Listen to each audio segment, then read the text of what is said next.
Session of the Grant County Council. Tonight, the prayer will be led by Mr. Meeks with the Pledge of Allegiance by Mr. Pulling. If you would stand.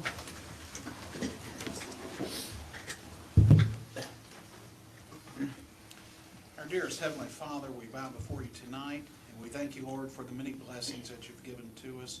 We thank you, Lord, for the blessing that we have to gather ourselves in such a capacity as this and to conduct the business of the people. We pray that you would be with the men that will make decisions here tonight, give them wisdom and discernment, and bless the proceedings, that everything that will be done decently and in order. We ask, dear Lord, that you would continue to go with us, forgive us of our many sins and iniquities, and we ask all these things in Jesus' name, and for his sake we pray. Amen. Amen. I pledge allegiance to the flag of the United States of America and to the republic for which it stands, one nation, under God, indivisible, with liberty and justice for all.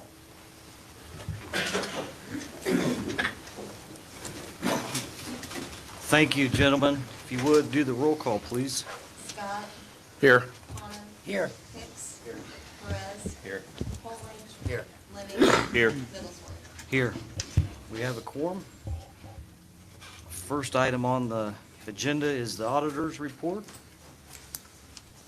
Do you have the report? Do you have any questions? You have the reports in your packet. Are there any questions or comments regarding the auditor's report? I just had a question about the amendment. Was that part of the tax part that came in on the paper? It was discovered during the annual report process that somebody had been receiving it incorrectly, so it was corrected, which may be changed to general fund. Gotcha.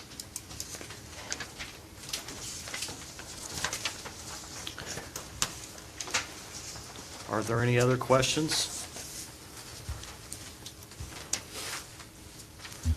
We'll move on to the approval of minutes at your table as well as electronically. You should have received the regular session minutes from January the 17th, 2024. Are there any corrections or errors to those minutes?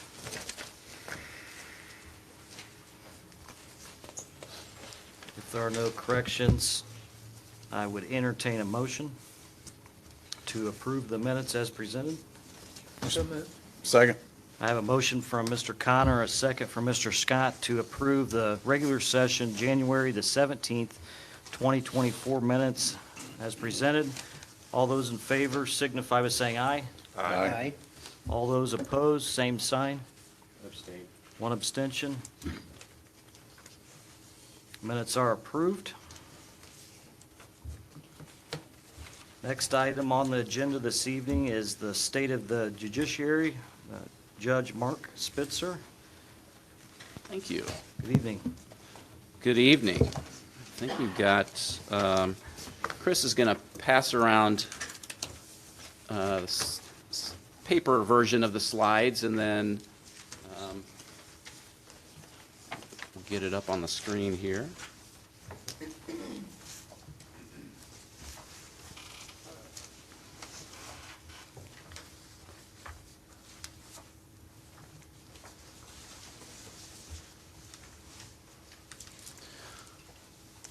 All right, looks like we're all set. Well, I appreciate you giving us a little bit of your time this evening. I know you've got a busy agenda, so I intend to be fairly brief. The objective this year is the same as usual. Give you a little bit of a review of what happened in 2023, and then a preview of what we anticipate in 2024.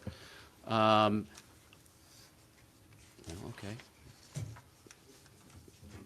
Did click. There we go. Okay. So I've called it something old, something new. There's nothing borrowed or blue in the presentation. So, so some things that we have that I think are,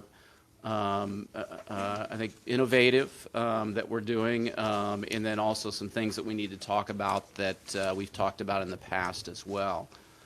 Some of the stuff you know about: a new judge. A new type of court, new jail software, then some unfinished business, things that we've talked about before, and then I'll share a little bit of data about the system as well. So that's kind of what I hope to accomplish this evening.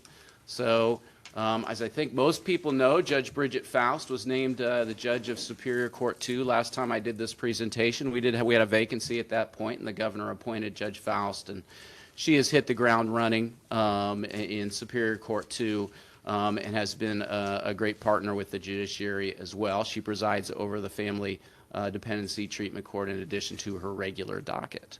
So we have welcomed her to the bench. Speaking of problem-solving courts, we're excited to announce that we are going to be implementing a mental health court. And so Judge Todd will be presiding over the mental health court. He also presides over our reentry court. And what a mental health court is an alternative to the sort of business as usual for people who have a mental health issue and have interacted with the criminal justice system. And so what you're trying to do is to give them wraparound support with regards to treatment as well as accountability. You know, we're looking at things like maintaining on medications, addressing issues, keeping people from decompensating, and then also getting them a plan for their future after the mental health court so they don't interact with the justice system again. So what we're trying to do is to reduce recidivism and then also to enhance public safety. The mental health court is funded by grants that we have received. So that part is exciting as well. We've received a couple of different avenues of support in order to allow us to start the court. It's something we've been talking about for many years, and so we're really excited to actually get it implemented. And so July of 2024 is when we anticipate that that docket will open. This is really up-to-date information. Jail management software, the sheriff is very familiar with this. We are piloting new jail software called InJail. So Grant County is a pilot county, one of several pilot counties in Indiana. This jail management software is free to the county. So like Odyssey, which is our court management system, Indiana Court Tech designs it, and then they can tweak it as technology moves forward. And the great thing about Indiana Court Tech is we have an excellent relationship with them, and then they also will tailor things to our needs as well. And all of this happens without a cost to the county. The really good thing that's going to be helpful for us is it really opens up the ability to pull data and do reports for things like grants, look at our programs like our pretrial program. When I give data to you in the future, that'll be a source of that as well. And that actually goes live tomorrow. Right, Chris? Tomorrow? Yes. Yes. Right, Sheriff? Yes, absolutely. So there's been a committee that's been working on that throughout the course of the last probably year at this point, and I'm really excited to see it. I've seen a little bit of a demo of it, and I think it's just going to be excellent. So IT, the sheriff, and court services have all been working together, so pretty cool stuff. Some unfinished business. I think you're probably all too familiar with the jail overcrowding issue. So here's kind of a graphical representation of where we stand, where we stood between March of last year and this month. You'll recall our capacity is 274, and we've been busting at the seams for the entire year, well above 300 average jail capacity every single month. So that certainly has been a challenge for us. This is something we've been talking about for a while, but the situation has significantly worsened, and there's a number of different reasons. I'll talk to you about our felony caseload numbers, but you know, the felony caseload is growing. We have employed a number of different strategies to address jail overcrowding, but we've kind of, used everything in the toolbox at this point, and the jail does continue to remain chronically overcrowded. I know the sheriff has, I believe you're recipients of his emails about contracting with other counties to house inmates. I know I signed an order today to put an inmate on home detention rather than in the jail because of medical issues that inmate had as well for pretrial. And so there are sort of, now we're getting to things that are a little bit more expensive to address this issue. I think the contract that I saw that the sheriff had is $40 plus medical per day per inmate, so that's a little over $14,000 per year plus any medical costs for every inmate. So that's expensive. And I've been encouraging that a decision be made on this issue sooner rather than later, and we've just kind of seen the costs to add capacity to the jail or to build a new facility continue to increase as those construction costs have continued to outpace inflation. So it's a concern. It's something we deal with every day. It makes our jobs more difficult. It makes the sheriff's job greatly more difficult. He's been a great partner with us as we've addressed this, but there aren't any easy answers at this point. Related problem is the detention center. So as you'll recall, in 2021, the detention center was closed ostensibly because of the HVAC system. It has not reopened, and so we can't house our juveniles locally. And so law enforcement transports them to and from facilities in other counties because we do not have a secure juvenile holding facility in Grant County anymore. When we take a juvenile into custody, there's no place to hold them when we take into custody, and so they must be transported to another facility. So in 2023, we transported juveniles to, I think, 11 different counties up there. But placement in those facilities is subject to their availability. And so what happens is that our staff, court services staff, has to call around to find a place that's willing to take the child. Here's a graphical representation of where we've been driving to throughout the course of 2023. The yellow is Grant County. The red is counties where juvenile facilities are located. Each one of those red dots, we've made at least one trip back and forth. And Sheriff, I think many more than one trip back and forth. Is that correct? Yes. So that's not a great way to do business, in my opinion. It's expensive. We pay $120 to $225 a night for a bed. And YOC is increasing their, that's in Delaware County, increasing their per diem cost to $225 a night. Vincennes facility is closing next month, and so that's one less option that we have. The total billed to us in 2023 is a little over $500,000, and $400,000 was budgeted. So that cost we would anticipate is going to continue to increase pretty significantly as the supply decreases and demand increases. And that's just the cost of housing them that's billed to us. There are other costs that are associated with that. Manpower costs are a significant issue. It can take hours to find a place for someone. It's obviously very expensive to pay Grant County Sheriff's deputy or other law enforcement employees to transport. It can affect public safety if you're taking someone off of the road and having them drive to St. Joe County or Clark County or someplace like that. And you know, when law enforcement is already short-staffed, taking more people off the road is a significant impact to public safety.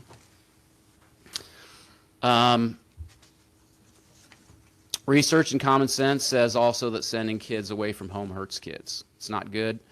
It's not good for the schools because they don't have any place to send kids that are acting out.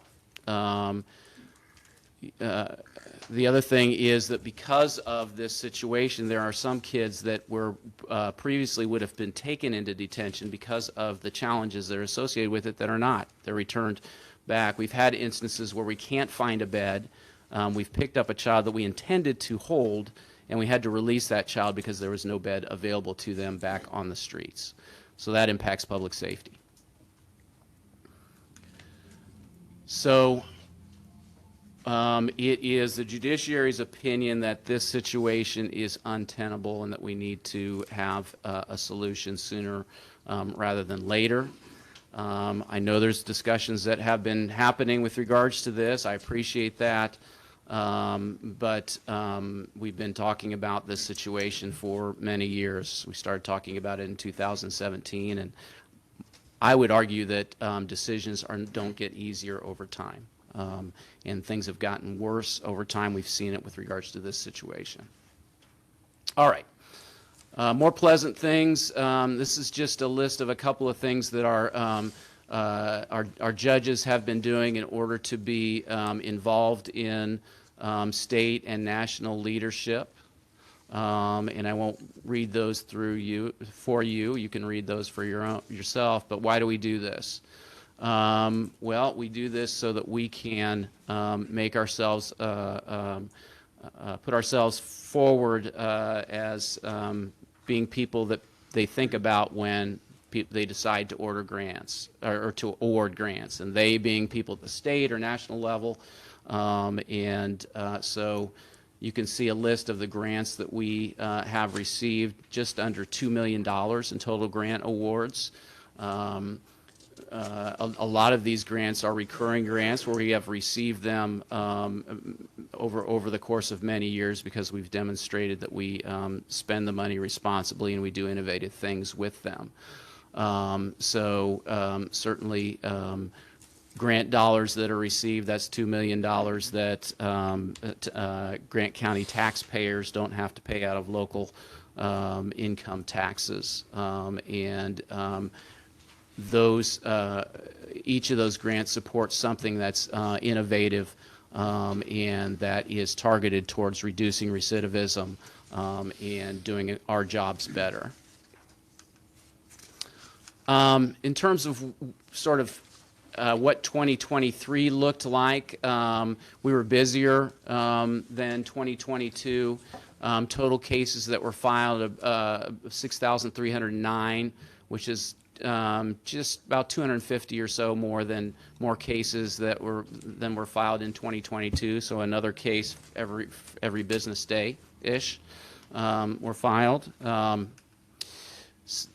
Most significantly probably is the felony cases, and so this is a graphical representation of felony cases that have been filed. First data really that I've been able to locate that's reliable started in 2002, so I've been kind of tracking this since I've been on the bench. And so there's 21 years of data or so, and you can see that we were in, for a long time, in the 700 and 800 felonies filed, and this year we're well above that, 1,220 felonies. I think at least it's the most filed since I've been tracking the data, and certainly more than, significantly more than any year since 2002. 17% increase in 1 year. There were 1,041 felonies filed in 2022. 880 of the felonies are level 6 felonies. Good news for that is the lowest level of felony. But the bad news for that is that those are typically individuals that are managed locally rather than go to the Indiana Department of Corrections. And so sometimes they're in our jail, sometimes they're in our community corrections programs, probation, problem-solving courts, things like that. Those are level 6 felony, and that population has obviously increased to 880 last year, and so those are people that we're going to have to deal with locally. It's the most level 6 felonies that have been filed in any 1 year in Grant County, and if you look at 2015, which was not that long ago, all of the felonies filed in Grant County was 760. Last year, 880 level 6 felonies alone, and 1,220 felonies total. So that's a significant and a challenge. Courthouse repairs, just wanted to, I talked to you a little bit about this last year. We're kind of wrapping up the painting there. There was some work done to waterproof the foundation and address water infiltration. We had a pretty cool opportunity for a court improvement grant. And so judges and court services and commissioners and IT got together and did some security and technology upgrades, things like new cameras. We have an entry door now that judges and prosecutors can enter separate from the general public, which was something that was kind of long overdue. You can imagine if you've just presided over somebody's case and then you're walking out right next to them and family members are trying to talk to you about it or witnesses are trying to talk to you, and that's just not a good look. So it's nice to have that as well. I'm going to put my request in for floor coverings now that we worked on paint, and I know I talked to Justin and he said that that's something that's perhaps on the plan, but the carpet's pretty crusty. And lots of stains and things like that. And then I'd love to see a more attractive entranceway for the courthouse as well. It's kind of it's functional as you walk in through security and things like that, but it doesn't look great. And so I'd love us to see consideration of how we might enhance that in some way. But anyway, we really appreciate the work that's been done up to this point. I'd like to see courthouse maintenance be an annual priority from a cosmetic perspective, so that, you know, every year we're just kind of fixing the paint stuff. If we got issues with carpet or things like that, or just to continue to look, you know, just so that's a building that we can be proud of in Grant County as well. Local JRAC is, you'll recall, House Enrolled Act 1068 a couple of years ago created a local JRAC in every county, and we have one in Grant County, and that's where people from stakeholders from all across the system get together and talk about big issues. And so we use our Community Corrections Advisory Board as a joint board, and you have representation on, from the council on the local JRAC, and it's an opportunity for us to come together and to make decisions and to consider things that are impacted by impact the criminal justice system. So if you have issues or things that you want us to consider, that's a great avenue for you to give it to us to consider. Some things that we're working on now. As you recall, I came and talked about the opioid settlement funds that we have already received as a county. There are more that are forthcoming. And so we're working on putting together a plan. We don't know when and how much yet. And so as soon as we kind of get more information on that, we hope to come to you with a plan or a suggestion on how those funds might be used. Obviously, jail overcrowding, we've got a task force that we work together on in the juvenile issues. We've got a task force. I went to a mental health summit together, and in the mental health court and the things that we're doing locally and with regards to mental health have in a large part happened because of those conversations that were happening at the local JRAC, and then obviously looking at other grants to fund initiatives, and you saw the grants that we have. So we've done a lot of work with the local JRAC. We appreciate you having one of your members come and participate in those meetings, and we hope that we'll continue to do that in the future.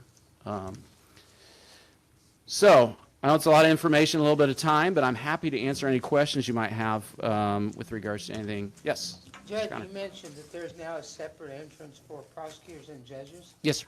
Any reason why that couldn't be open to attorneys in general as well? Because just in the last 10 days, I was in court with somebody who was wholly mentally unstable, and I worried about not only my safety, but everyone's safety. I'd appreciate being able to go through that separate entrance so I don't run into people like that. Well, there's it's a phone app, and there are, I think there are, there are limitations on drawing lines on who, I think we can say who should get that and who shouldn't.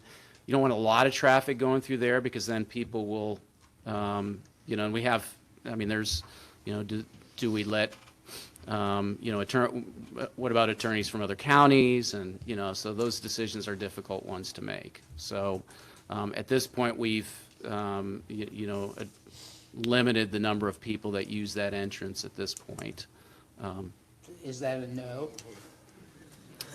My recommendation is no. Yes, my recommendation is I no. would really urge the judiciary to reconsider that. Every few years, attorneys are killed by people like that. I'd rather not be one of them, and I think I'm just as good as a judge or a prosecutor.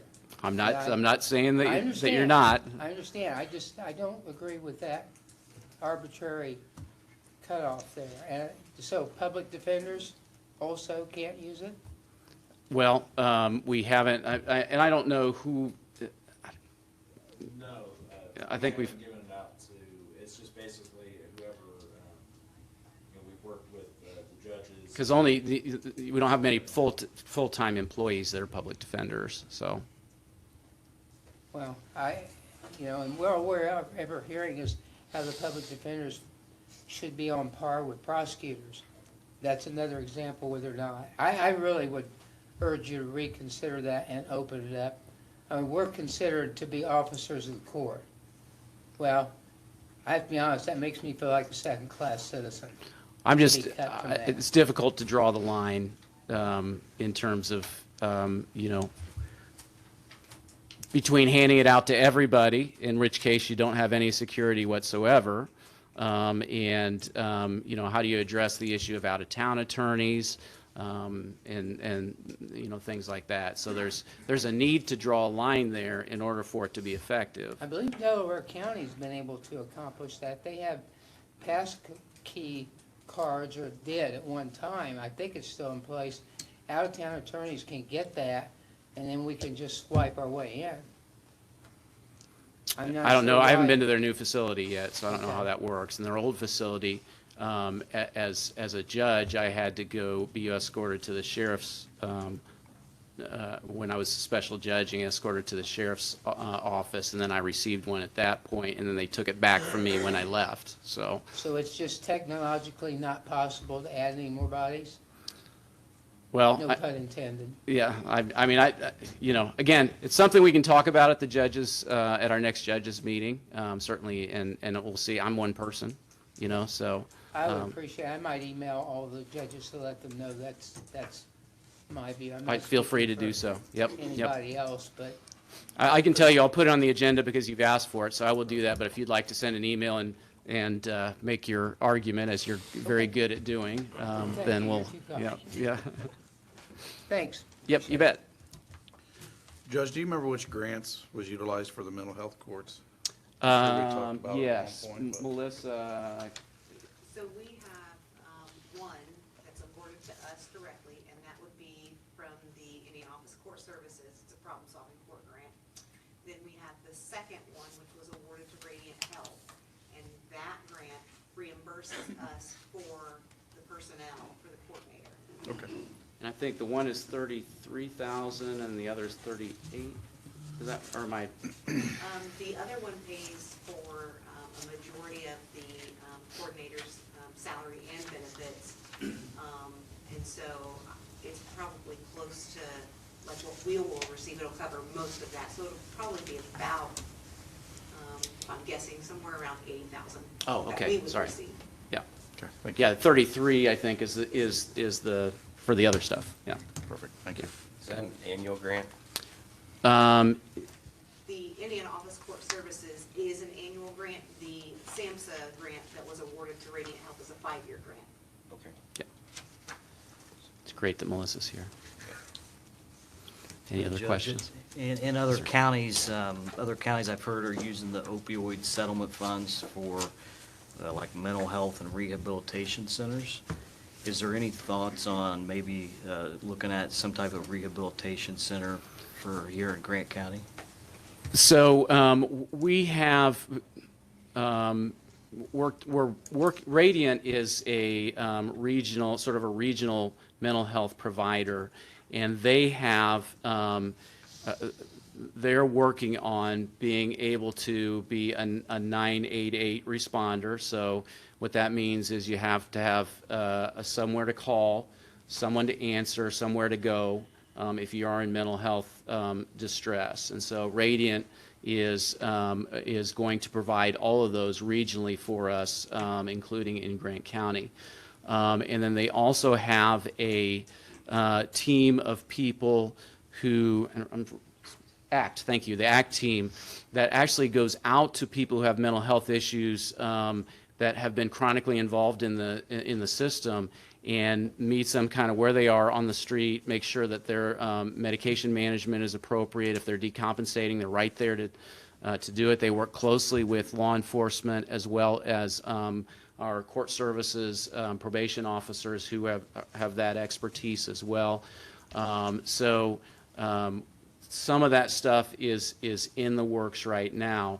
One of the things we'll be looking at with the opioid funds is, are there gaps in the provision of, some of those services where we want to be with that? And if there are, then, the opioid funds would be, might be a good resource to do that. You can use it for that, so. And that's a discussion that we'll have at JRAC. Okay. Yeah. So that wouldn't be a 911 call to the dispatch? It's 988 would be the. Right, but instead of knowing, Yeah. making that call go to the dispatch, or, Uh, well, I guess kind of what's the thought process behind going through Radiant Health as opposed through dispatch? So this is actually a statewide system that's being implemented, the 988 system. There are funds that will help support having someone to answer that, so that you have someone who's trained in mental health management to answer those calls, rather than have a dispatcher do that. Someone who's not trained in things like de-escalation and Sure. decompensation and things like that. And then the idea then also is that they will have quick or ready access to someone who can respond quickly to that too. So it's, in essence, it's kind of taking some steps out of the response, for those types of things.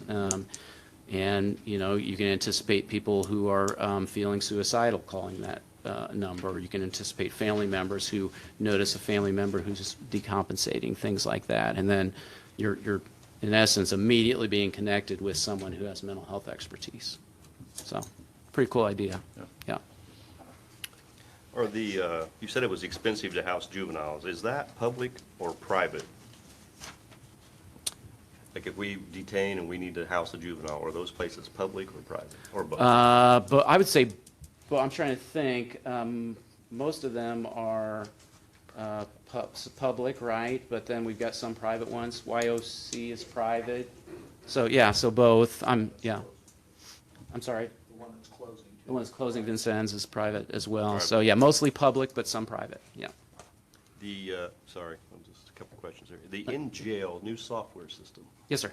will the sheriff's office be able to access those things? Is there communication there between the court and the jail if you decide to let someone out like you talked about earlier? Yeah, so what we hope that that's going to do is give us some better data and more accessible and accurate data to see who's in the jail, for which courts, and so it's going to really enhance kind of some of the things we're trying to do for pretrial, to make sure that the right people are in the jail, but that people that we don't necessarily need to be in jail are not in jail. Because I'm thinking a couple of months ago that came up with one of the guys from the sheriff's office, where they had to do a lot of things manually to Yeah, figure out if this yeah. person was in this court, but yet he had another one, he was waiting Yeah. trial, and it kind of became a mess. So this should help to clean that up? It will talk to the Odyssey system.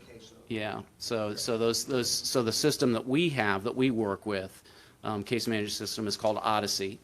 And then this system will talk to that system as well, and so you're going to get better data. They were totally separate previously.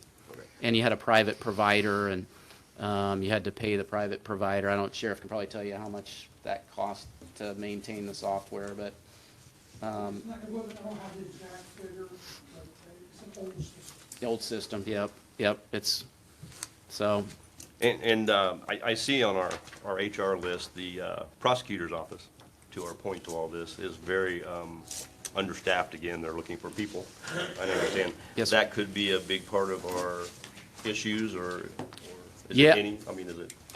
Yeah, I mean, definitely. So in order to move cases, you need to have, most cases are resolved, 90-some% of cases are resolved by plea agreement. And so a prosecutor and a public defender are coming together. Most people are represented, a large majority of people are represented by public defenders, so staffing those offices is important, both prosecutor and public defender. And so, you know, the more manageable their caseloads are, the quicker the cases move. Not surprising. You're Yeah, right, and yeah. I remember we had Mr. Honey in here, like I said, several months ago, and I Yeah. kind of, the same type of deal. I mean, we talked about that a lot. I think you were in the audience at the time. Mm-hmm. Do we see that in the last 2 to 3 months getting any better, the communication, or with some of the things that's going on? Do you see that in the next 2 to 3 months being able to reduce those numbers at all, or? I know it's hard to predict, I get it. I mean, I don't think Scott has been able to hire anybody new up to this point. I know he's got a line on some people, but no one has started, to my knowledge, yet. And so we really need people in the seat and trained and things like that to see the difference. I mean, we're trying some new things to try and move cases a little bit more, but, you know, it's nibbling at the edges, you know. Okay, thank you. Yep. Judge, you mentioned pretrial, and it actually dawned on me then. We had DLZ that came and done a presentation to us, and I think the number they gave us was like something around 93% of the inmates that we currently had at the time was awaiting pretrial. And maybe some of them have been awaiting pretrial for months and maybe even a few years. Is this jail management system a piece that would go to lowering that number? Is that, Yeah, well, I mean- is that 93% even, is that average with other counties, or is it particularly high? I don't know that I trust the 93% number. I mean, I think what I've seen more consistently is a 70% number. Chris, I don't know. Yeah, Does that sound right to you? I think the sheriff and Jason, when they talk, will probably have some of that information. Yeah. about the trial that's housed, But but it's a large. It's a large percentage, yeah, it is a large percentage. And part of what, you know, you do when you have a program like our pretrial program is collecting data. How are we doing it? You know, should we do things better? Will the data show us some things that we can do better? So having better data helps you work better. And, you know, there's a sense where, and this is, you know, kind of a crass way to put it, but it's not unlike inventory management, you know, the jail. Now, these are people, you know, they're not inventory, right? You know, so don't misquote me on that, but there are some similarities to inventory management. And so using some of those principles to, you know, address some of your issues, you know, I think, again, if you have better data, you know, I mean, think of how good Amazon is, right? You know, technology can make a big difference for us. You know. Thank you. Yes. Are there stats on? I mean, I know we haven't done it yet, but on the mental health court, is there data? Obviously, we pursued it as a something that could work and help, but is there an anticipated drop in recidivism rate percentage that we would? I mean, I don't want to be superstitious. Yeah. You know, tempt fate, but is there a? It's an evidence-based program, and what that means is that if you follow the model, then the research indicates that will reduce recidivism, like drug court, you know, like reentry courts, like veterans court. You know, if you follow the model, then people who regularly recidivate, when they graduate from those programs, tend not to recidivate at a high rate. And so we would expect the same thing to happen with mental health court, different population, obviously, and we haven't done it yet. And so I'm not going to give you a specific number or anything like that, but that's the reason that we're doing it. It's not easier to handle cases this way. It's better to handle cases this way. It's harder to handle cases this way, but it's better to do it because it's better for recidivism, and that's why we do it. Is the increase in felonies and filings this year, is that a Grant County problem, or is that a statewide problem? Are we following trend norms, or are we leading the charge there? That's a great question, Jonathan. I haven't seen any statewide numbers for Indiana. I don't know, Chris or Melissa, have you guys seen anything statewide? I mean, things have kind of been up over the last couple of years. We can probably find those. When we look at, I can only speak for like probation cases, so probation cases, when you look at the state of Indiana, they've released the probation data of 2022, and we're 25th by the census, we're 25th in this population. We are 13th in the volume of probation cases we take. So we are above. Yeah. A good rubric probably for you to look at too is the same thing with jails. So you're seeing a lot of jails that are overcrowded and are dealing with the same issues, and so it's a large problem. Just so those are pretrial cases too that are housed in those jails. I don't have any. I haven't looked at any data to be able to tell you that. I mean, I could. I mean, obviously, historically, you know, we were much lower not that long ago, and things have increased. And so, and I don't think that's just because law enforcement now is much more active than it was in the past. I don't believe that's the case. I believe that there are more cases and there's more crime. Some of it could be over time, as well as the prosecutors that we have and what they're choosing to file and what they choose not to. Probably not a huge number. Yeah, but probably I mean, not. it Yeah, it could kinda be. comes into play. Yeah, it could be. A little bit. Mhm. Well, I know the question's not this simple, and I'm not trying to put you on the spot, Judge, but you're the one that lives this, and we're just trying to manage the situation with the best information. But dealing with the challenges that we're dealing with and the hard questions that we're dealing with on the jail side, that's reacting to an issue, a problem. And we're talking major dollars. Hypothetically, if we even took fractions of those dollars and invested them on the front end, on the courts and the personnel and the prosecutors and the public defenders, and significantly raised them, would we have the jail overcrowding problem that we do because we're still seeing a trend in upward filing cases? Or So there are multiple contributors to jail overcrowding, in my opinion, but one of them is the ability to process cases with enough staff in order to do that. So that is a factor. So I would. We look at the HR report every day. And it's Yeah. not good. Yeah, exactly. And so if we had more people to process the cases, then they would be resolved, and those people would be leaving the jail and moving on either to supervision or to IDOC. And so that is definitely a factor. Obviously, the increase in filings, that also, you know, you've turned the hose up a little bit, and so there's more water going out as well. But, you know. Can I add to that? Yes, sir. I had the opportunity to have a meeting with Mr. Hunt, the prosecutor, and you know, I was wanting to be brought up to speed. Back during the budget process, we gave him everything he asked for, which was a significant increase for staffing. And I was following up, you know, where's your office at? And he had some, you know, employees that he was trying to recruit or what have you. And he took a little bit of the blame on the issue, but I think there's some other blame to go around as well, whether that's in the public defender's office as well. But again, we brought those public defenders up significantly. I think it was over, $30,000 raise. So we felt like we've done, we gave it a big, you know, vitamin shot, so to speak, to get them up to where we think, hey, you know, we can get some of these, you know, inmates out of the jail. And so I guess to move on to your side, the judge's side, do you think that, like, what percentage of criminal cases are you spending, like, versus how many days of the week? Do you think that we're getting the caseload through the courts, or do you think that there's more room there, I guess, to process? I mean, you know, we're all pretty busy. You saw the caseload numbers, and so, but I would never say we couldn't do more, you know, certainly. But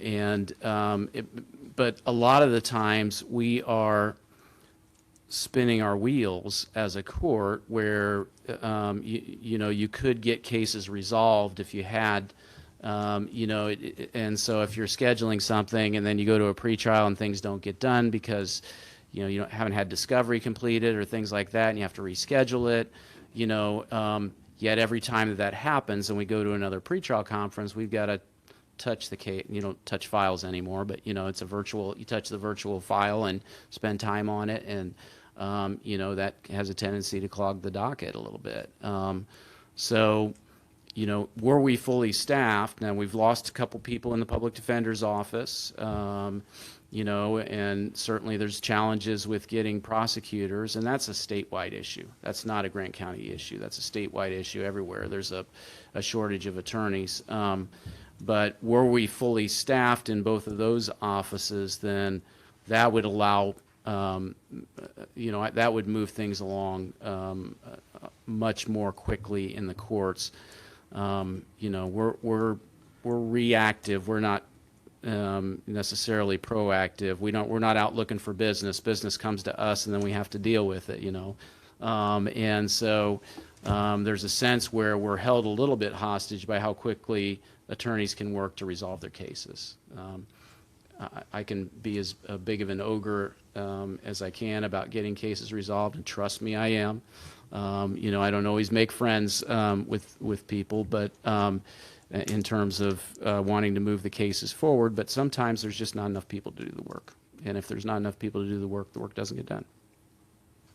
So it's a little bit of, you know, I think Mr. Hunt saying, you know, we're responsible a little bit, you know, public defenders have something in it, courts have something in it. I think there's some truth to that, certainly. But if we could, you know, just get some manpower in here, it really would, you know, it would help us out a lot. Yeah. Thank you. Okay. All right, thanks, guys. Appreciate it. Yep. Thank you. Has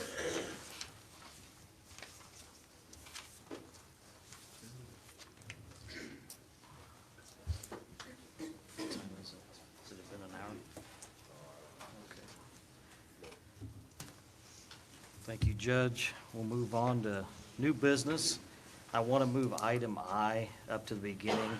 This evening, we're going to have a public hearing regarding rescinding ordinance number 2020-4. At this time, we'll start the public hearing. As you can see, I've added to the agenda rescinding the EDC ordinance we created.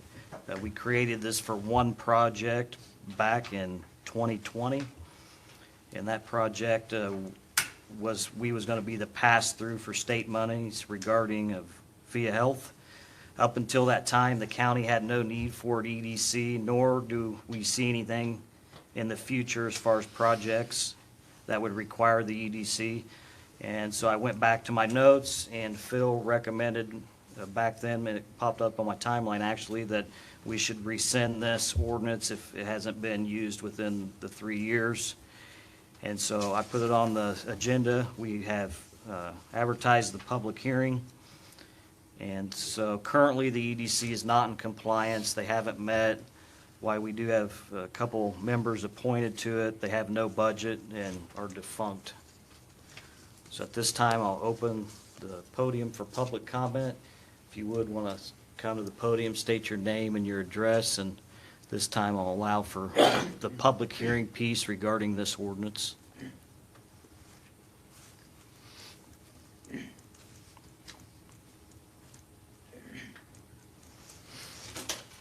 there's no public hearing, we'll close that portion of the process. Is there a motion regarding the ordinance or questions?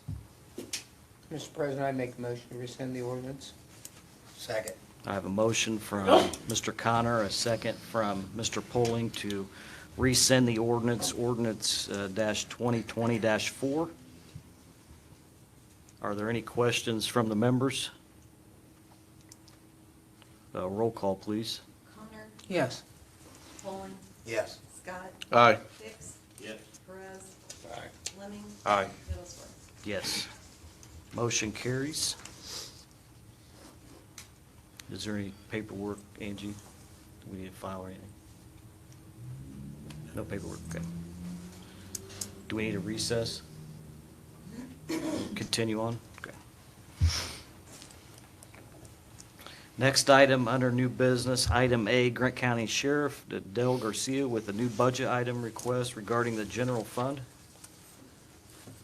Good evening, Sheriff. Good evening, Mr. President, members of the council. Thank you for having me here this evening. I gave each of you a binder that kind of goes along with our request today. What we're requesting is a line item to be created so that we could have funds to house inmates at other locations to help with our overcrowding. And in the binder, you'll find a few things that we've done as a sheriff's office to help with the overcrowding. We've requested other Grant County law enforcement agencies to cite people in the court for minor offenses instead of bringing them to jail. We have spoken with city court judges to implement a program where nonviolent offenders and non-repeat offenders can be released from jail on their own recognizance after they spend the allotted amount of time according to their charge. We've worked with the courts in releasing nonviolent offenders who have chronic medical conditions. That also helps with some of the medical costs that we have to pay when they're in our facility. We have worked with the courts to place violent inmates with severe mental disorders in state facilities. And obviously, Grant County currently does have a home detention program that's run through community corrections that allows for an individual to be on home detention instead of in jail. They also have a pretrial program that allows nonviolent offenders who qualify for their program to stay out of jail. And obviously, we do have a probation program that is an individual is put on probation in lieu of jail. One of the options, if you look in the binder, one of the options that we're going to address tonight in reference to overcrowding is to house inmates at other facilities. And if you see there, I have some pros and cons, and there may be some things that you may add yourself to either section, but obviously the biggest pro it would help to alleviate overcrowding. Some of the cons for that is the cost. In order to get our overcrowding under control, we'd have to place between 80 to 85 inmates in other locations at a cost of $40 per day, which could end up being $1.3 million per year. Medical costs are unknown, depending on what happens while they're in that other facility. And obviously, another thing is we need to create a line item in the budget to help fund that. Depending on how many we send, we would need additional personnel for transports. We've been looking into this for the last month or two, and there are 9 counties that touch Grant County. As of today, we haven't been able to find one county that touches Grant County that will take any of our inmates. So now we're looking at having to go further out from Grant County to make that happen. So in order for us to do that, we would need people to transport. So we would need probably approximately 3 people to do that, to help transport those individuals to and from. What we would do, of course, is try to place those that have already been sentenced and are doing their time in our jail. For those that we couldn't do that with, obviously we would have to provide transportation from the facility for their court dates, court hearings, and different things like that. And obviously the fourth option would be to do nothing about the overcrowding, which obviously the pros to that's really none. The con is a federal lawsuit that could cost the county more money in the long run to take care of the overcrowding problem. And just so that the public is aware, as I know you are, the overcrowding is not new to this administration. This has been an ongoing problem, and we were able to track down to 2016 when we've been consistently overcrowded since 2016. I think there was 1 month in 2020 where we were at 271 inmates, but that was the only month since 2016. But it even goes further than that. This jail that we currently have was built in the early 80s, and it was built at 3 stories. And it wasn't too long, I think 2 or 3 years after it was built, that they had overcrowding issues. So they had to add the 4th floor, 5th floor, and 6th floor, and that was in early 90s. Not too long after those floors were added, had issues again with overcrowding. So this has been an ongoing problem in Grant County. And you'll see if you look at, there's a history of the jail that addresses some of those issues that we've had since the 80s and early 90s. So it's nothing new to Grant County. I did add a chart there that takes you from 2016 up until this year that shows our numbers, our monthly numbers, and you'll see that from 2016 up until today, the Grant County Jail has had issues with overcrowding consistently. We did look at, we're talking about, are there nonviolent offenders that we could get out of jail, misdemeanor offenders? And when we looked at those numbers today, we have around 30 that are misdemeanors. What we're looking at now, we're going to look at each individual to see how many of them are repeat offenders, how many of them are in there for probation violation, and things of that nature, so we can get an accurate number as far as that's concerned. I know there's been concerns of issues with people with mental issues in the jail. We don't have an exact number. That'd be hard to get because we'd have to have Radiant Health or someone evaluate our inmates to see what our actual numbers are. We do know that we've had one inmate who had a lot of mental issues that was 70%. He was responsible for 70% of our workman's comp issues in the jail. So we are dealing with those individuals. But what we're wanting to do, we're wanting to get that line item in our budget so that we can explore the option of placing inmates in other facilities so that we don't get sued. And that's what we're trying to do. The lowest cost we've found to date is $40. Some places may be higher. Right now, we have 3 individuals in Tipton, but that's the only location that we've been able to find that's close so far. So. And I don't have an amount for that line item. We're still trying to look at our numbers to see how many we could actually have. So once we're given permission to create that line item, I'll come back to you the next council meeting and request, have a good number for you to go by. Yeah, we'll have to advertise an Right. additional appropriation, so if we could get a number, to be able to advertise it for next meeting. So I'll answer any questions. Are there any questions from the members? The request is to create a line item, which would be out-of-county placement. What do you want to call the line item? Out-of-county inmate housing.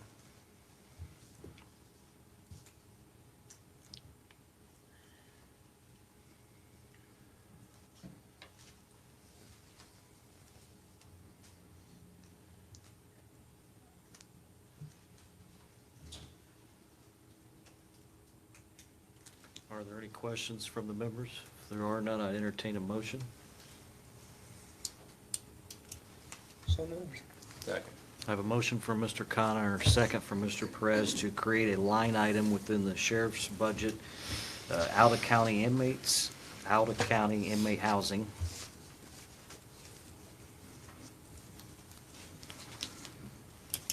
Are there any questions from the members? Public input? All the programs that we mentioned that we're utilizing to keep the jail overcrowding down right now, do we roughly know how many people make up those programs that essentially would be in the jail if we weren't doing those things? Yeah, some of those numbers, we could get those from probation, the ones that are on probation, the ones that are in their pretrial, home detention, we could get those numbers for you. And you also have to remember, there's a lot of individuals that do bond out, that are not in jail but are facing criminal charges. We ran the numbers, and like the judge said, we don't know how, hopefully when we start that new system tomorrow, we'll be able to have more accurate numbers.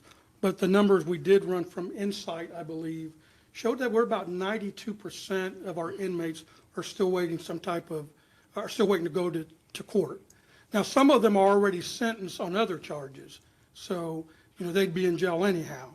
But I think it was around 92%, the numbers that we ran today. Now, hopefully tomorrow we'll have more accurate numbers, but this system, I think it will give us better information, but it may take us a while while they tweak some things. And with that, how many, do we have a rough estimate of how many current outstanding warrants we have? We have around approximately 1,200 to 1,500 outstanding warrants between the county and the city of Marion.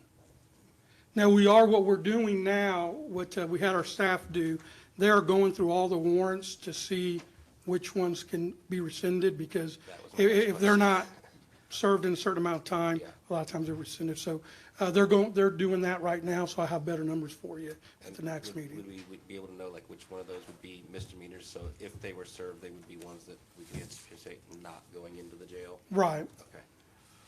Okay. The thing is, I think, and the judge probably could correct me on this, but if it is reissued, it's there for good, even on misdemeanors.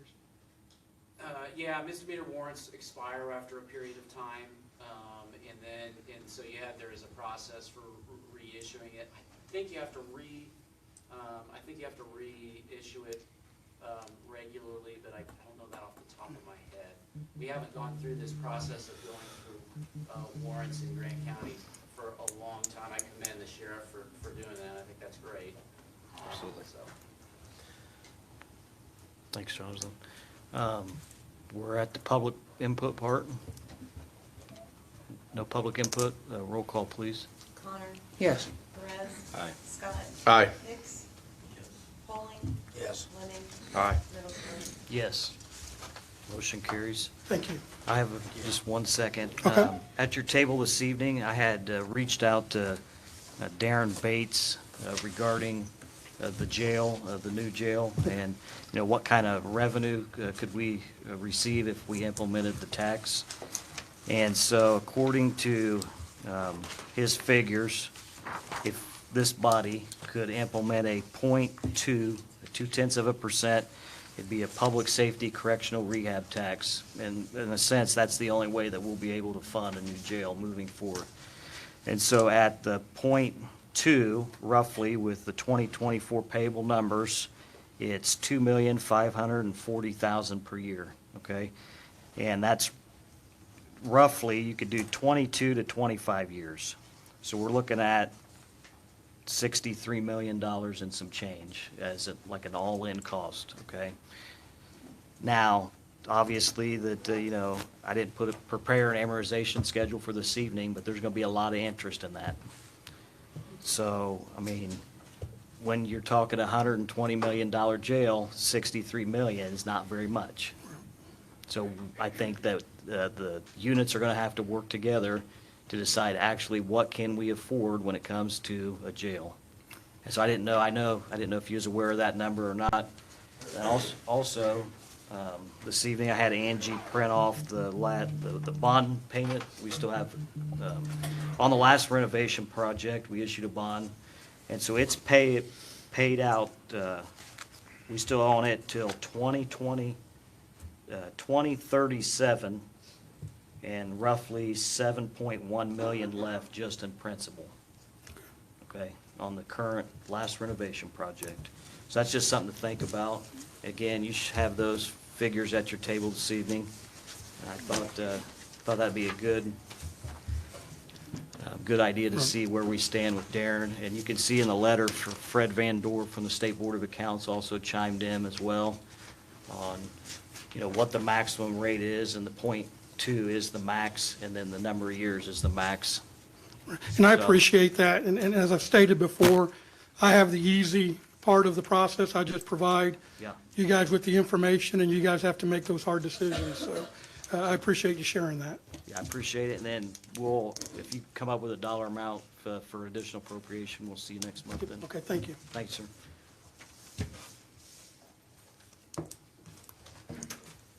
Next item on the agenda is item B, Grant County EMA Bob Jackson with the grant program fund.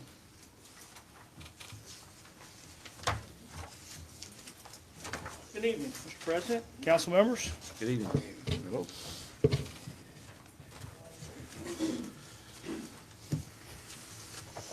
Are you ready? I'm ready. Okay. Go for it. What we have before you is we're asking for basically a budget to be set up in a line item to be able to administer a grant that we have received to proceed with a program that every county in the nation has to do every 5 years. Basically, it's a hazard mitigation plan. So what this plan does is it looks at all the threats and hazards that we face in Grant County every day, and puts that together in a comprehensive plan for us. So we look at that not only from a mitigation point, because we want to attack any hazards that we can and make a difference in that, but also federal dollars. Any entity in this county that receives any kind of grants, if it doesn't, if you're not, can't show a hazard or a threat that affects that grant, you'll probably be turned down from the federal government for that. So it is important that we do it for lots of different reasons.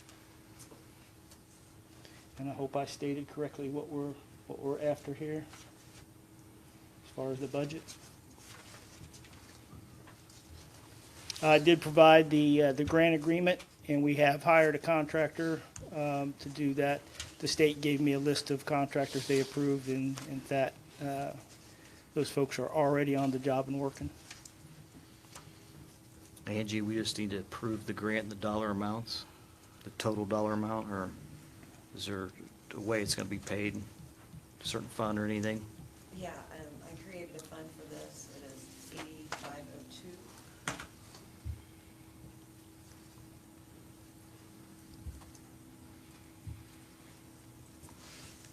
So approve the grant to be paid out of 8502 with the award amount.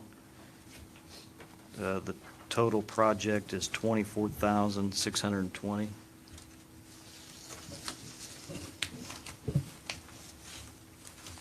Correct. Are there any questions or comments from the members? I'd entertain a motion. Second. I have a motion from Mr. Connor, a second from Mr. Perez to approve the BRIC grant within the Grant County Emergency Management Department to be paid out of Fund 8502 with the total amount approved for the project, $24,620. Are there any other questions or comments from the members? Public input? Roll call, please. Perez. Aye. Connor. Yes. Scott. Aye. Hicks. Bowling. Yes. Lemming. Aye. Middlesworth. Yes. Motion carries. Thank you, gentlemen. Thank you. Good Have a luck. evening. Thank you. Next item under new business, item C, Grant County Health Department, additional appropriation regarding the local public health service fund, as well as a fund-to-fund transfer regarding the COVID-19 vaccinations. Good evening. Good evening, not Dr. Woods. So we received $29,475 in additional Health First Indiana funds that was unexpected. And I would like to appropriate $27,221 of that to continue funding 2 part-time nurses that help with our vaccination clinics. It just takes the burden off of our regular full-time staff. And $22,5535 to cover the cost of the FICA. You've already approved that salary in January of $24 an hour.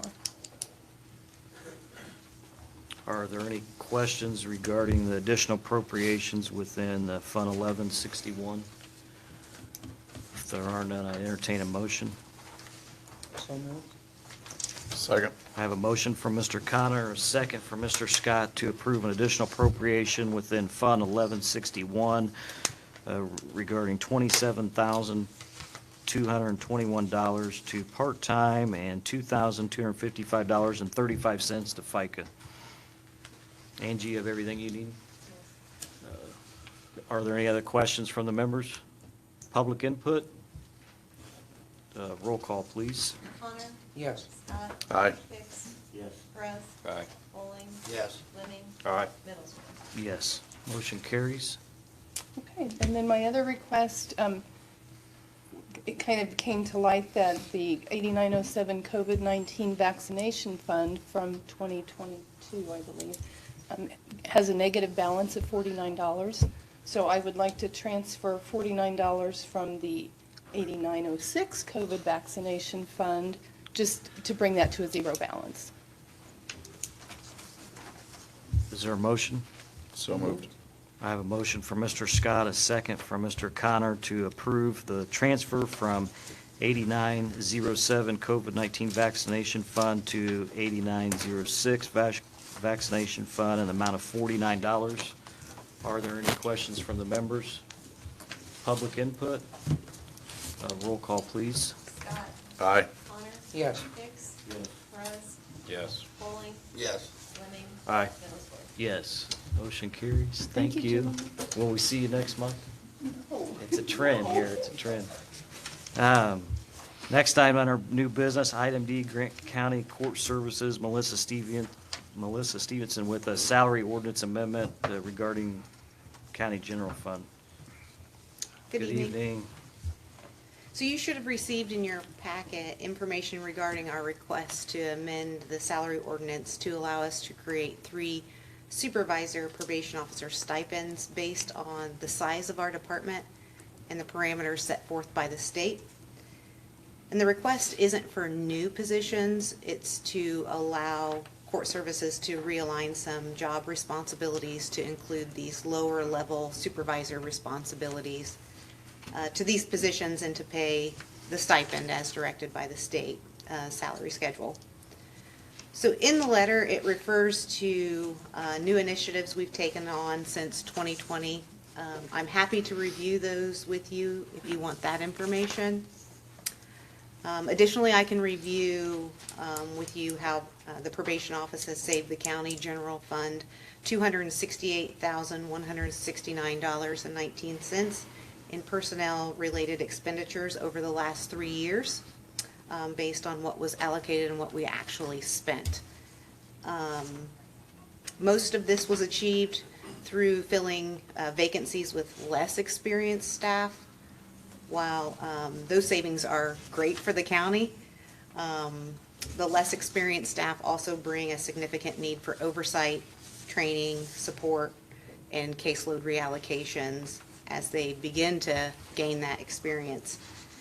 I can also share with you the additional savings we've had through us intentionally increasing our grant requests for funding around urinalysis to assist in preventing this money within the general fund that's been continued to be given to us. Our urinalysis drug screens have just grown consistently over the last few years, and we looked for additional ways to get grant funding to avoid using those dollars out of the general fund, which also includes us using our probation user fees. To give you kind of an idea, I mentioned this earlier about the volume of probation cases compared to similar sized counties. In the 2022 census, Grant County was ranked 25th in size in population. And the 2022 probation report that was published by the Indiana Office of Court Services shows Grant County being ranked 13th in volume regarding the number of adult probation cases we're receiving. Wayne County, which is a county that we're consistently compared to in terms of size, they actually had 38 less people on their census than Grant County, and they're ranked 44th in the state in volume of probation cases. So the money that we're requesting to be used for this amendment is from the salary that was appropriated for at $75,561, but what we did was we filled that vacancy with somebody with significantly less experience at $56,770, which has an initial savings of $18,791. But when we take a deeper look at the approved budget for personnel in 2024, based on one staff reassignment and filling 2 additional vacancies, there is a net savings of $41,765 as of today. So what we're requesting is to be able to use the $15,000 for the stipend for these kind of lower level supervisors. Are there any questions? Well, so you mentioned adult cases. What's the trend over the last few years in regards to juvenile cases? Are they up or down? Juvenile cases are trending a little lower. I don't have those numbers. The report that came out only focused on adult cases. But there's a significant shift for diversion for, like alternatives to, for juveniles. I know in the last few months, there's been quite a few grants that's come our way that you presented to us, and out of those grants, there was additional monies that went to probation officers to increase their salaries based upon the needs of those grants. Do these positions, were they in any of those increases or not? No, the ones that we looked at were additional responsibilities that they had to that they've been taking on, like group facilitation, grant management, those kind of things. Those were stipends that we sought out from the funding agencies, just to look at how do we better compensate people for work that they're taking on. Most grants won't pay for supervisor stipends, but they will pay for additional evidence-based practices. So to summarize, you had an employee at the high dollar amount, $75,000. He retired. He wanted to take the savings of between that and the new hiree and divide that up amongst 3 individuals as a stipend to make them like a supervisory salary level. Correct. Correct? Is that simplified? Yes, the salary schedule mandates the 5,000. It's not something that we picked.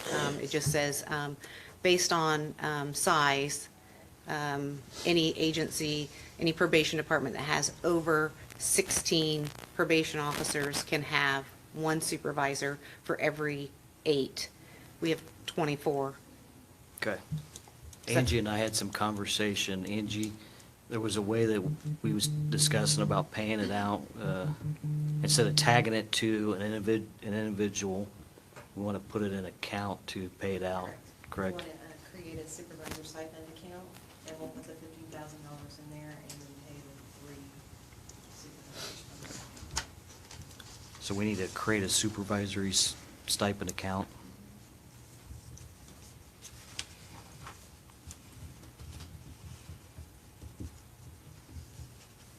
You're saying this is directed? Is that what you said? It's saying we can have these, like, they're not saying shall. We may. Why would we? Why would we? So part of this has to do with some of the things that we've taken on over the last, since 2020, require a significant amount of supervisor interaction, activity. So some of those things could be, the lower level stuff could be shifted, so our assistant chief and myself could focus on much bigger, higher level items. Yeah, I probably would have went a different direction. I probably would have said something like it kind of gets the newer, less involved people an idea to move up in the system by offering them a more. That's money. our second initiative. Okay. So Just actually, curious. as we were talking about this with, as I shared this with the judges, was looking at actually planning for the future. So court service is going to look different in 10 years. Oh, 5 years probably. You know, and so we've got to, the way that it's structured right now is there are very few, basically you could go from being a line officer to one of the top tier supervisors with no developmental capacity. And so that's concerning to some degree, to take somebody that's Sure. not had any leadership development at all and putting them in a decision, in a position to make some significant decisions. Are there any other questions from the members? We need to create a supervisory stipend account. Do we need to do a transfer? We need to do a transfer of 15,000? salary to this account. If there's no other questions, I'd entertain a motion. So moved. Second. I have a motion from Mr. Perez, a second from Mr. Lemming to create within the Grant County Court Services a supervisory stipend account and transfer $15,000 from salaries into that account. Are there any other questions from the members? Public input? I would just Go ahead. say that Mr. Lemming kind of really did a good job of stating what the judges supervise court services and the need, the necessity for an organization to grow the bench as your plan for future leadership. And this is really kind of what we're looking at. We've asked Melissa to kind of help us with that challenge, and I think this is a great way to do that. And so it's fully consistent with what we as judges would like to do as we look at the future for court services. Thank you. Is there any other public input? Roll call, please. Perez. Aye. Lemming. Aye. Scott. Aye. Connor. Yes. Hicks. Yes. Bowling. Yes. Middleton. Yes. Motion carries. Thank you. Thank you. Next item under new business, Grant County Highway Director David White with an additional appropriation regarding the Cumulative Bridge Fund. Good evening. Good evening. The first thing I wanted to bring up was the additional $325,000 for Bridge 16. The first two items that I'm requesting was both funded last year, but we did not get to complete them. That's why I'm asking to put the money back in the account for the budget line item to spend it out this year. So $325,000 for the bridge. That started in November.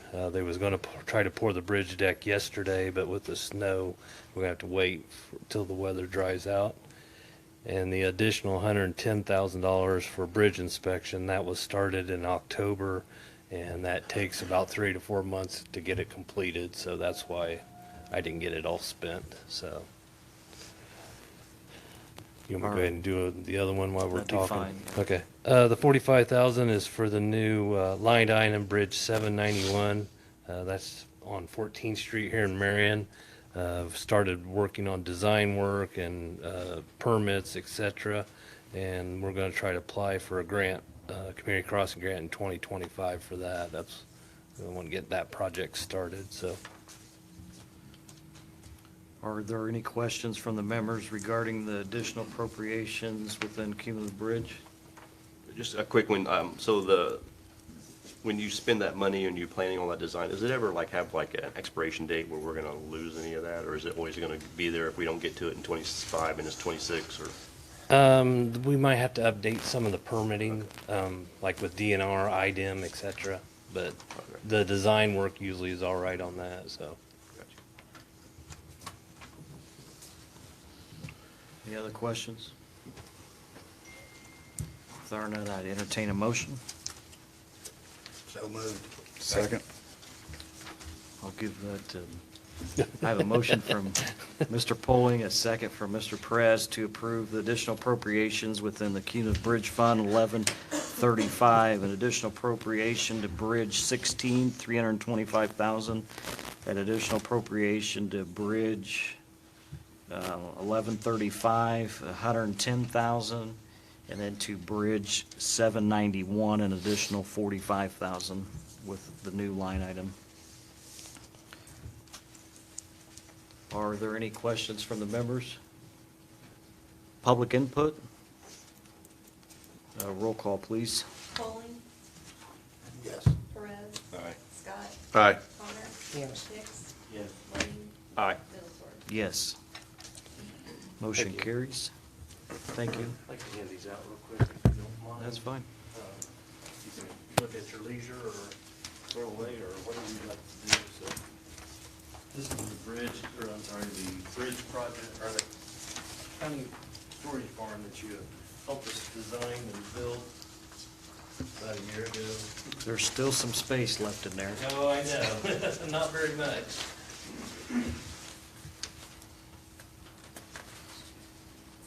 Just want to tell you thank you for this, and we've got it pretty well full. The lean-to outside will be used to put our snow plows in during the summer months, keep them out of the weather and stuff like that. So the commissioners actually signed off the Boys and Girls Club building to them, so they have that whole facility now. So that kind of got that off of the county's inventory, so just kind of update you on that, so. Thank you. Thank you. Are we done with the four-letter word, snow? I hope so. I hope so. Thank you. Thank you. Next item under new business, item F, Grant County E9 and 11, Director Kevin Hicks with the transfer. He's online. Good evening, gentlemen. Thank you. Good evening. Requesting to transfer $7,500 from our training and education to contractual services so that I can pay for our EMD review program. That is an outsourced program that we pay for on an annual basis. Are there any questions? If there's no questions, I'd entertain a motion. So moved. Second? I have a motion from Mr. Scott, a second from Mr. Connor to approve the following transfers within the 1122 fund. $7,500 from training and education to contractual services. Are there any other comments from the members? Public input? Roll call, please. Aye. Yes. Yes. Aye. Yes. Aye. Yes. Motion carries. Thank you, Mr. Hicks. Thank you, gentlemen. Next item under new business, you want to let's take a 5-minute recess.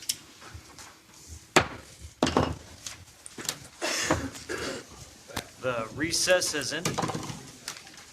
The next item under new business, item G, Grant County Commissioner, Mr. Wright is here this evening regarding transfers within the county general fund as well as ARP spending plan. Good evening. Thank you, Mr. President, members of the council. I'm here before you. Apologize, our president, Ron Stewart, wasn't available to come tonight. I'm coming in his place, and I'll get through this the way I understand it. Maybe Ms. Jarvis can help me out on this one. On this first transfer from repair from building and structure to the supplies, that was due to the fire out at the EMS building that we had. And my understanding, we took money out of that account to buy some of those things. Is that correct, Ms. Jarvis? And so this is just to put that money back into the supplies, and we'd like to go ahead and make that transfer. What is the dollar amount? 60,000. Is this out of the money we gave him last month, Angie, the 518,000? Yeah, we're transferring. Okay. That's what we're transferring into that. That makes sense. Yep. Is there a motion? So moved. Second. I have a motion from Mr. Connor, a second from Mr. Lemming to approve within buildings and structures to supplies within the Grant County Commissioner's budget, a transfer in the amount of $60,000. Are there any other questions or comments from the members? Public input? Roll call, please. Connor? Yes. Lemming? Aye. Scott? Aye. Hicks? Perez? Aye. Bowling? Yes. Middleton? Yes. Thank you. Just to let you know, we just did receive another $151,000 check today for replacement of some goods out there at the, that's for contents, and there's even more checks to come. So just letting you know, and the reason they do that, Liberty Mutual has different departments. And so each department looks at all the different things and stuff. So we'll be getting those checks in, and we'll let you know when those come to us. Okay? The other thing we wanted to talk to you about is the ARPA money. And I brought that into the last meeting to discuss, and we talked about maybe getting a committee together between the council and the commissioners. We appreciated Mr. Connor, Mr. Lemming, and Mr. Scott coming to our commissioners meeting. We had some good dialogue, I think. And so I think you have, let me pass this around just to make sure. If you could take a look at this. This is the latest, because we've had some things come in, more requests. I think when the Chronicle printed something in the paper, we had more, is that enough to get around to everybody?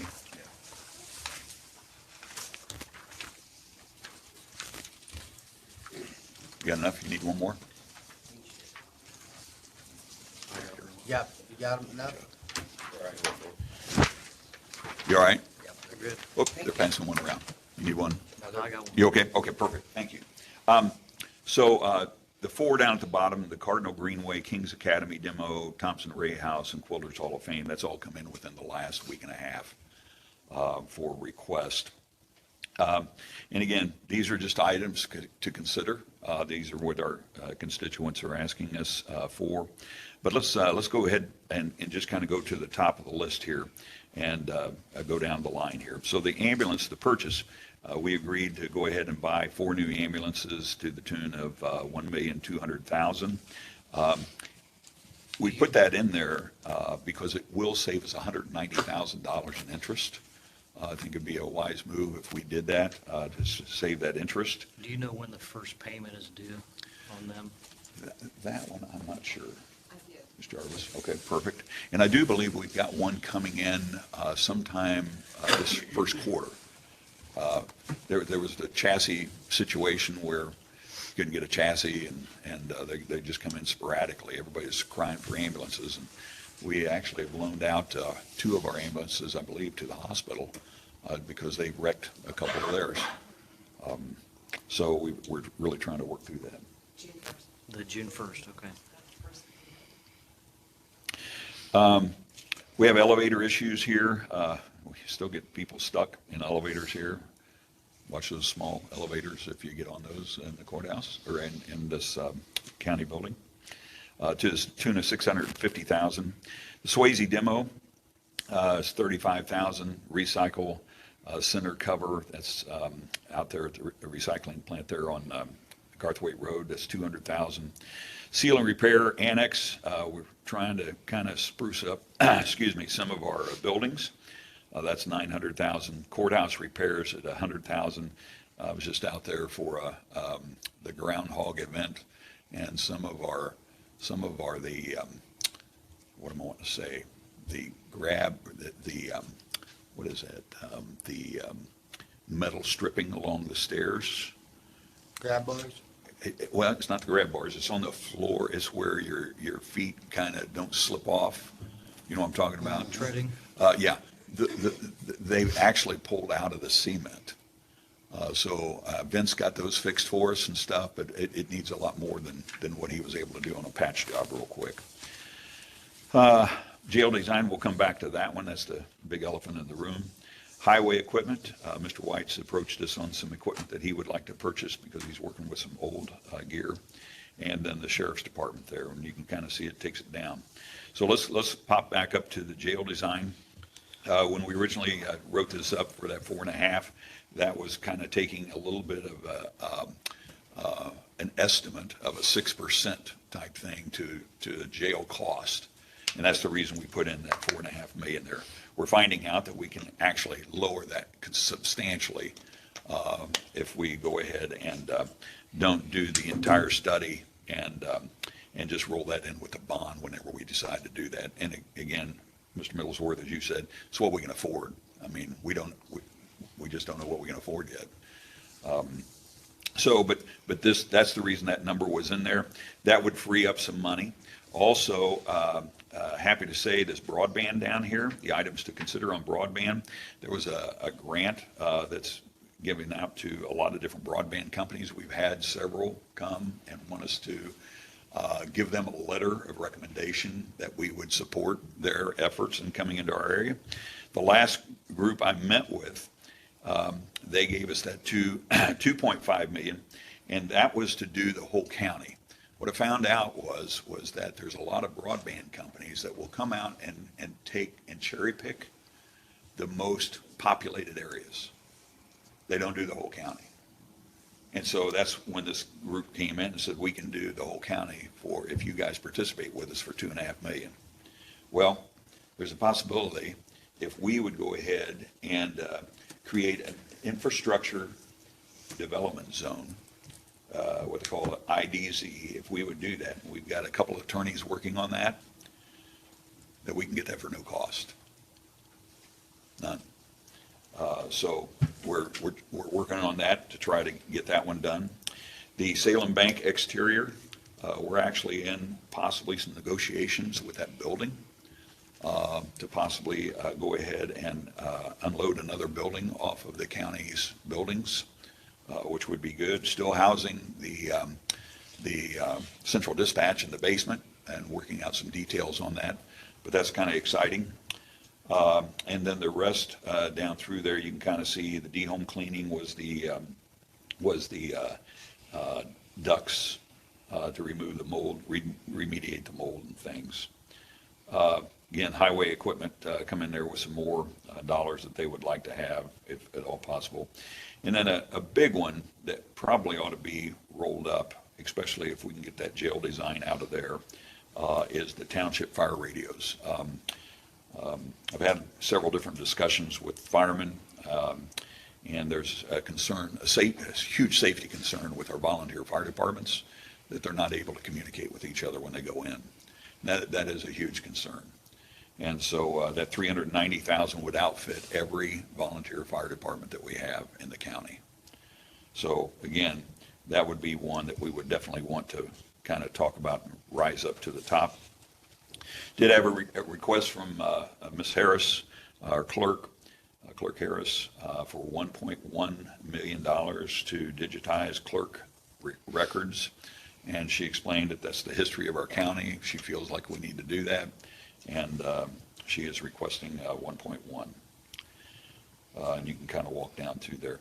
There are people here tonight from King's Academy that would like to maybe take 5 minutes and just kind of tell you what's going on with them, if that would be the pleasure of the council, that would like to do a short presentation. That's fine with me. You okay? Yeah, the 5 minutes will be fine. Perfect. Thank you for the opportunity. We've got about 12 people here with us tonight. My name is Al Soltz. I'm the Director of Operations for the King's Academy. We're requesting funds to help take down the old J.C. Knight building. I wrote a letter to Mr. Bardsley. I think he sent you guys a copy of that letter. Mr. Connor, I know, lives in Jonesboro. You probably see the building often. Mr. Meeks, I know, lives in the Jonesboro area. He probably sees the building often. It's not just an eyesore. It's a safety hazard. And I've got pictures here that you can see. I will gladly pass these around inside and outside. And it's also on the list of one of the most haunted places in the state of Indiana. I can tell you multiple times I've received phone calls at midnight from the Jonesboro police saying, we've got people in your building. And I come, and of course they're there with me, and we're looking for people, and there are kids looking for ghosts. You know, another time there was a guy who said he heard some kid that was in the building, so we went up and looked for him. You know, well, come to find out, he was doing the whole thing on Facebook Live, and he saw somebody up in the window, some little girl who was supposedly crying for help. I said, please show me the video and we'll believe you. Well, he couldn't get his phone to work at that point, of course. But I mean, if the kid gets in there and falls through that floor at 10 o'clock at night, we may not even know they're in there for weeks and weeks and weeks. They could be seriously injured or killed or worse. There was one of the police officers just within the last month, maybe 6 weeks, that was in there after dark about 9 o'clock at night and looking around because he thought there's somebody might be up in there. They thought they might have had a meth lab up in there. And he literally fell through the floor in one of the sections of our building looking for people who thought might be in there. It's just a very dangerous situation. The infrastructure is not safe. And if that building would fall, it would be just like the building over there in the Fairmount, when the Fairmount High School fell in. It'd be very dangerous. Also, we have our electricity for the current building that we operate or are in every day comes through that Knight building. If that building would come down, we would lose our electricity. We have 176 students, K through 12. We're the only K through 12 private school in Grant County.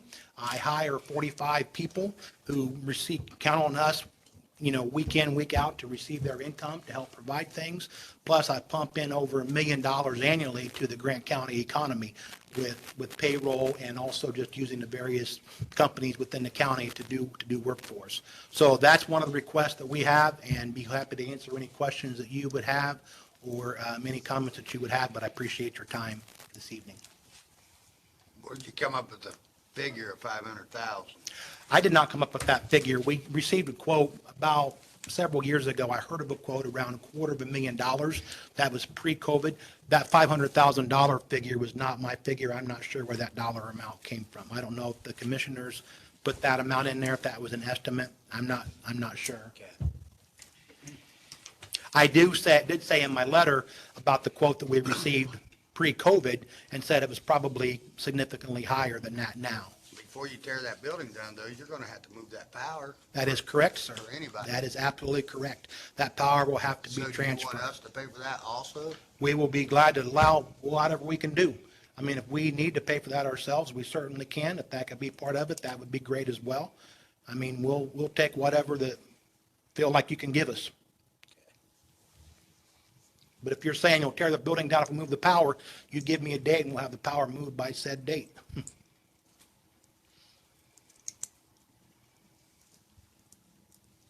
Well, I can certainly speak to this with several hats on my head. I live in Jonesboro. I represent the district that encompasses that area, and I'm the city attorney for Jonesboro. I also had a derelict house next to me that I had to have torn down, and it was just one house, and it was attracting kids. And I found evidence of drug use and animals, everything. And that's just one little bitty house. Right. I can only imagine what this is drawing, and I can see why it's probably beyond the financial reach Oh, yes. of King's Academy at that cost. So I would definitely support, if we can find some money to help doing that. My concern is, as you can see from these figures, many, many, many hands out for the same money, and there's just not enough to go around. I understand. That's my only concern, but it's definitely a worthy thing to consider, and it wouldn't be doing my job with all these hats if I didn't speak up in support of it. I understand. I appreciate your support of it. My comment in return of that would be, I understand there's other places that's asking for money as well.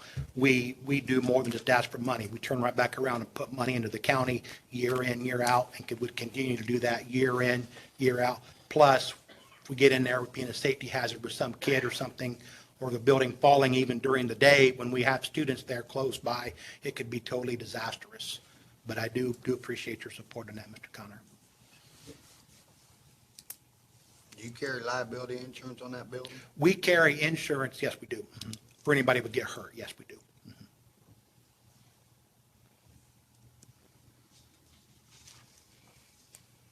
There's not insurance on the building per se, is that correct? Yeah, I didn't think so. Yeah, I didn't think so. My insurance guy, our board president's here as well. Yeah, but we can't, yeah. Would be nice, wouldn't it? Are there any other questions from the members? I'm not hearing none. Thank you. All right, thank you so much. I appreciate your support. Thank you. Would like to make one comment. I know we had helped tear down 2 buildings over in Jonesboro with our highway department. I'd like to ask Mr. White if he might be able to help us out and take a look at that and see if that's something that he can do. You know, I get a little concerned with liability, especially when you got power and things like that. I mean, all that would have to be kind of taken in consideration while we do that. But I'll kind of follow up on this one and just see if we might be able to do something. If that makes sense. I agree. With Yeah, Mr. thank you. White. Okay. Any other questions that you may have? Here's my take tonight. I'm not looking for a motion. I'm not looking for anything, just presenting this to you. I think it's, like I say, I appreciate the 3 council people coming to our meeting. I think, you know, by doing this as a joint venture between the council and the commissioners, I think we can really hit a home run here for our whole county and spend this money very wisely. So appreciate your input. You have anything else you want to say, Mr. Scott? No, I appreciate the invitation for us to come to the commissioners meeting, and it's, you know, anytime we can have the dialogue collectively, I think is a huge benefit. And Unfortunately, the timing of things hasn't really presented a whole lot of additional conversations and meetings afterwards, just because all of us are so busy. But, I think we have some maneuverability to be able to take care of some of these items. Priority obviously is going to be items that affects, county government, first and foremost. And we have some items that has been in discussion now for a little bit of time. And one that we probably need to take care of sooner rather than later. And, I certainly look forward to working with the committee and funneling through these requests. So, we have a little bit of time, but that time is going to escape us pretty quickly, I think. So. It will. My only concern, as I brought it up the last time, is the fact that we got to make sure our I's are dotted and T's are crossed on this. I mean, the way it sits in the 4 buckets, my understanding is tourism, broadband, drainage and sewer, and extra pay that we had to pay out during COVID. So it'd be the law, that's the 4 buckets I think that we got to stay within. And as you can see, a lot of these don't fall in that bucket. So if we do need to move some money to that loss recovery, I say let's work together as a group and figure out exactly what we need to do and where we need to spend this money, if that makes sense. There's a formula that's beyond me, but as I understand it, there's $10 million available for your lost revenue. Correct. That we could claim. And, through discussions, I feel like some of these items certainly would fall under that parameter. And I mean, we could always take a stab at trying to figure out if we can get some of these to go through, if we get to the point that, Mr. President, if you are ready, get to the point. Through discussions, I think that there's some of these items that I feel that we could start moving off the list. I think there's definitely some items on the list that we would all be in agreement of. The radios, I think, it originally came to us a few months ago about one particular township, and then we discussed about how could we involve all the townships in Grant County. And I do recognize there's a need. $390,000 is a big number. I wish Bob Jackson was still here. Well, I'll tell you, there was, I'm not sure if he's still on there or not, Mr. Spalding. Yeah, he's still on there. Mr. Spalding, would you like to chime in on that? He's there. Unmute. Can you hear me? Yes, can now. Yes, go ahead. I don't know that I can do video, but I can definitely do voice. To start, the term townships was thrown out there, and it's not actually the townships, it's all the voluntary fire departments that wouldn't necessarily be owned by a township, but like for an example, Pleasant Township Volunteer Fire Department they're an independent entity, own themselves. The township doesn't own them. Swayze Volunteer Fire is the same way. But anyhow, it doesn't necessarily pertain to the townships, and the townships wouldn't necessarily have the money to help us afford these radios and the communication equipment. $390,000 is a number that's a couple years old, and based on numbers that have actually increased significantly. I've communicated a little bit with the commissioners in the last week or two, and actually got with J&K Communications, and there's 13 volunteer fire departments that we were trying to get $30,000 a piece for. And the newest quote that came through for the same equipment that would have been about $30,000 is now about $42,000. So the $390,000 isn't going to get us quite what we would have gotten 2 years ago. But it would get us to the point where all of our 13 volunteer fire departments and our mutual aid group would be a lot safer on the fire ground. I'll give you a real quick format of how we come up with the amount of equipment we needed. In our fire department, figured we have 2 guys in a house, 2 guys outside, and we have 2 guys on a RIT team, which is our rapid intervention. That's 6 radios on a fire ground, and then 6 radios for our officers. And then we had money in there for pagers to work with the new P25 phase 1 and 2 700 system. Who do you work for, sir? I'm a volunteer for Swayze Volunteer Fire Department. I'm Deputy Chief and President. Thank you. Yeah, I know we've discussed this before about radios, and obviously there's definitely a need in the county for radios. And it's looking at the 13 volunteer fire departments at the 30,000 each for those. And the only thing that I would suggest is that someone related, whether it's Kevin Hicks or Bob Jackson, be involved with making sure that, you know, we're getting the best bang for our buck with the radios, make sure that we're going, you know, all the things that are capable. I'm sure Mr. Spalding knows as well. I think that you need to, since we're using, you know, county dollars, we need to use our county reps, Kevin Hicks or Bob Jackson. Yeah, the quotes that I'm referencing, or that I did reference a few moments ago, came from J&K Communications, and those are based on the equipment that is recommended by them to work with the system that they worked with Kevin and Bob Jackson and everybody to set up, and that we're still working on. So that is all the minimum, they meet all the minimum requirements of what is recommended to work on our system. And they are the vendor that everybody uses to purchase equipment to work on the new system. I hear what you're saying. We're good. So, Mr. Spalding, how many volunteers would you have in Swayze? I've got 23 active members right now that are full-time members, and I have 3 members that are probationary and that are taking their firefighter 1 and 2 class. Okay, so how many radios do you think you would end up with at the rate you gave us? Well, the rate that I gave you with the $42,000 would be 12 radios and 15 pagers. So how do you determine who gets them?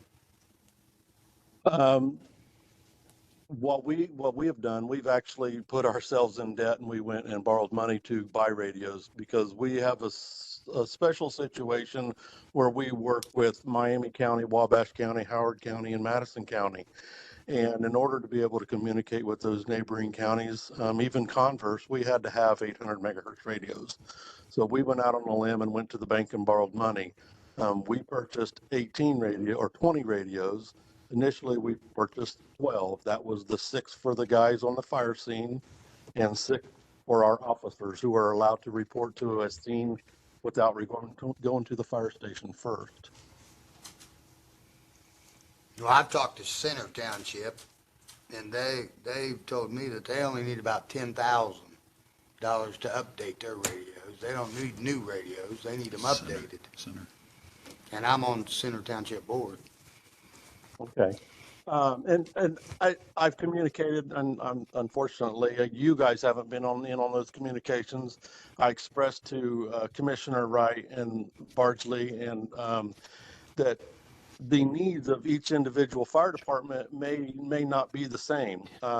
Maybe they don't need all new radios, but maybe they're not going to have pagers that are going to work with the system or that are dual band. Maybe they're not taking into consideration that they don't have head units in all their trucks that are going to work on the system. I can only speak for my fire department in that I've only got one of my trucks that has an 800 megahertz head unit in it, and I have all my other apparatus, 5 other apparatus that need one. Although I have 20 handheld radios, that's what we're using in order to communicate from our apparatus right now. And then we don't have any dual band pagers that will work on the new system if they were to switch to completely to 800 megahertz paging.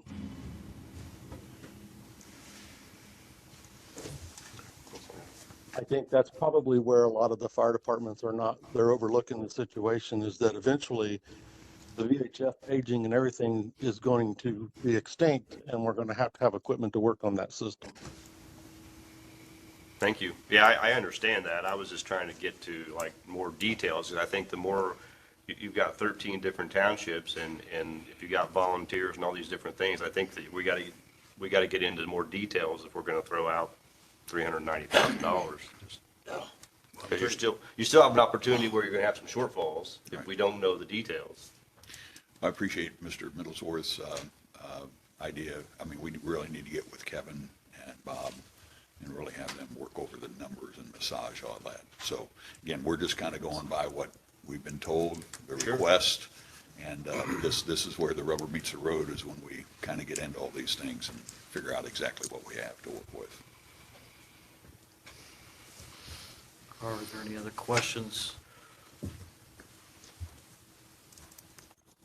President, if I could, this is Kevin with Central Dispatch. It would be nice to also have a county council member in those meetings as well, so that, you know, they can offer the financial insight. Okay, perfect. I'd be willing to do that, Mr. Higgs.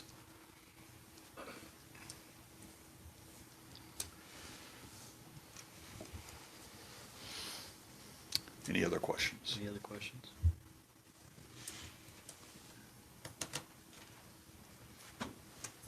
Good? I- Okay, thank you. Thank you. Thank you for your time. It's been a long night, and appreciate your time on this. Thank you Yep, very thank much. you. I think we just keep it out in front of us, and we just keep on hammering towards the end of the year, because we got to make sure we spend it good. I appreciate Okay, it. Thank you.